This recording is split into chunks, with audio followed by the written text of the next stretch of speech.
ಒಂದೂವರೆ ಟಿಎಂಸಿ ಕಳೆದ ಬಾರಿ 1.5 ಟಿಎಂಸಿ ಬಿಟ್ಟಿದ್ದು. ಅದಕ್ಕೆ ಈ ಸರಿನೂ ಕೂಡ ನಮಗೆ ಶಾರ್ಟೇಜ್ ಆಗಿದೆ. ಈಗಾಗಲೇ ಡೆಡ್ ಸ್ಟೋರೇಜ್ ಬಂದಿದೆ. ಚೀಫ್ ಇಂಜಿನಿಯರ್ಗೆ ಮತ್ತು ಕೃಷ್ಣ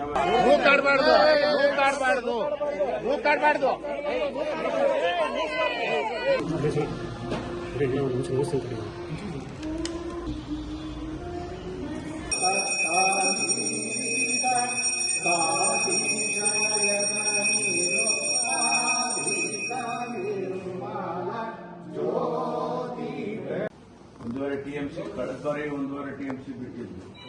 ಅದಕ್ಕೆ ಈ ಸರಿನೂ ಕೂಡ ನಮಗೆ ಶಾರ್ಟೇಜ್ ಆಗಿದೆ. ಈಗಾಗಲೇ ಡೆಡ್ ಸ್ಟೋರೇಜ್ ಬಂದಿದೆ. ಚೀಫ್ ಇಂಜಿನಿಯರ್ಗೆ ಮತ್ತು ಕೃಷ್ಣ